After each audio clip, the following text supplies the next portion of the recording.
School पास हो गई। देख देख देख देख कैसा। मुबारक हो, तुमने अपनी जिंदगी का सबसे फालतू टाइम निकाल दिया, जिसका कुछ ही टाइम तक तुम्हारी जिंदगी में मतलब था। लेकिन मतलब था।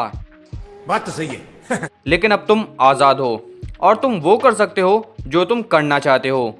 लेकिन कुछ दिन बाद ही तुम्हारे पड़ोसी, जिनकी खुद की औलाद का कुछ पता नहीं है, वो भी तुमसे आके पूछेंगे अब क्या करोगे।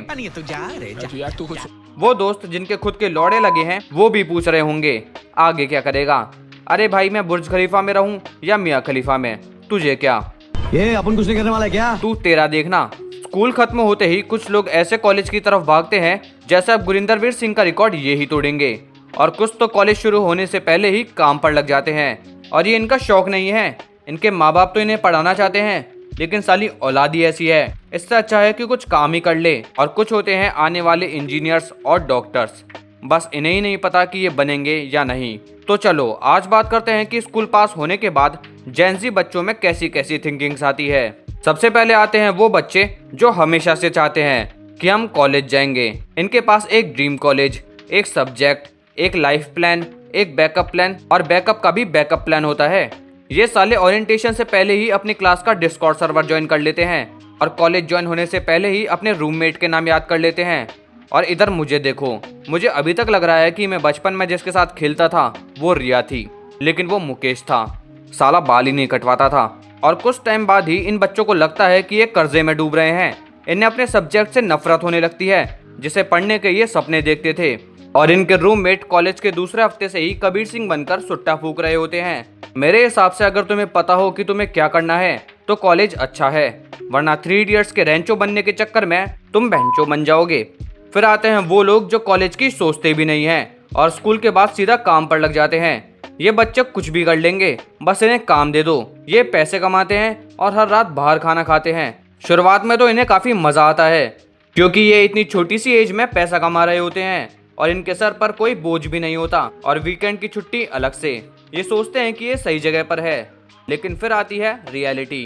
काम अचानक से इतना बढ़ता है कि सांस लेने की फुर्सत नहीं होती।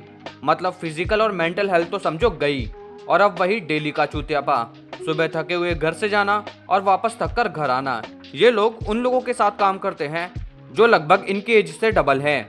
मतलब जब ये लिक्विड फॉर्म में थे तब भी वो लोग उसी कंपनी में काम कर रहे थे, और तब जाके इन्हें फील होता है कि ये बस एक नौकरी कर रहे हैं और ज़्यादा कुछ नहीं। ये उन लोगों के साथ काम करते हैं जो बस जिंदा रहना चाहते हैं। और अभी इन्हें समझ में आता है कि इन्होंने लॉन्च पैड की जगह लैंडमाइन पर कदम रख दिया है। मतलब अब जिंदगी में है ही क्या, उठो, घर से निकलो, काम करो, घर आओ और सो जाओ।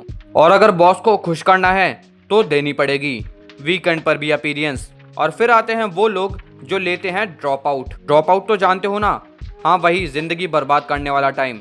अब इसमें भी 2 कैटेगरी होती है। पहली वो जो या तो डॉक्टर, इंजीनियर या सीए बनना चाहते हैं। चलो ये कुछ बनना तो चाहते हैं, लेकिन इनमें से भी 90% बच्चे सिर्फ अपने आसपास के पोस्टर या लोगों के पैकेज देखकर पढ़ाई शुरू करते हैं, और 1 साल बाद में 50% को तो अकल भी आ जाती है।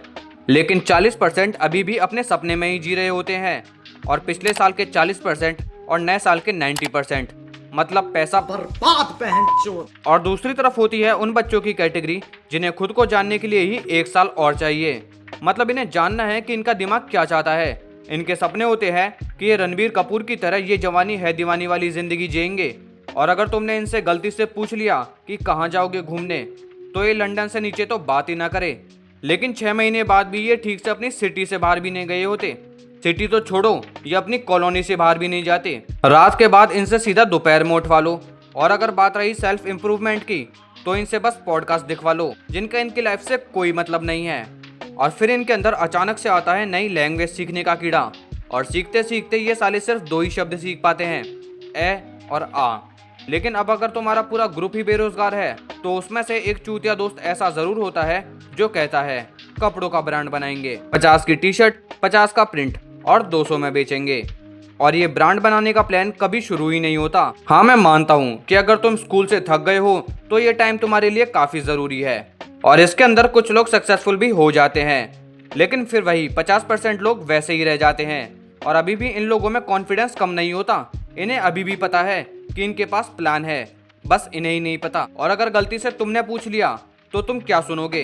अब कुछ बड़ा करूँगा, इतना बड़ा, इतना बड़ा, इतना बड़ा कि तूने मैं सोची ना होगी। और अगर कुछ नहीं होता तो इनका क्वेश्चन उठता है देश की अर्थव्यवस्था पर। अरे तू खुद की व्यवस्था तो सुधार।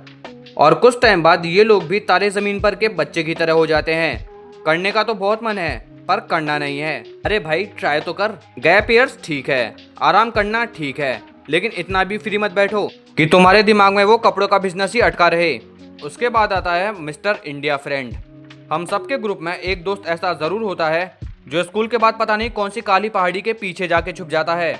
स्कूल टाइम तक तो वो हर ग्रुप चैट और हर कांड में ऐसे आगे रहता है जैसे वो ही शक्तिमान हो, लेकिन एक टाइम के बाद वो ऐसे गायब हो जाता है जैसे मिस्टर इंडिया ही ये है। वो किसी से नाराज नहीं है, वो बस चला जाता है। पहले तो हम सबको लगता है कि भाई बिजी होगा, और ऐसा हो भी सकता है या शायद नहीं।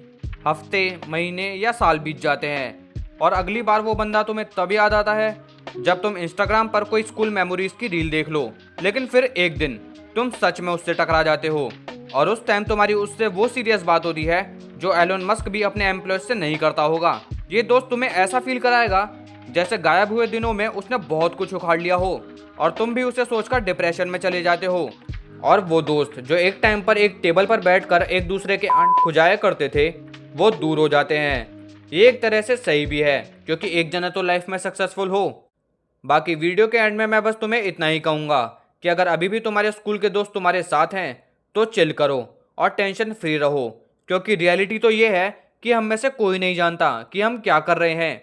बाकी वीडियो अच्छा लगा हो तो वीडियो को लाइक और चैनल को सब्सक्राइब करना मत भूलना। मिलते हैं नेक्स्ट वीडियो में एक इंटरेस्टिंग टॉपिक के साथ। तब तक के लिए गुड बाय।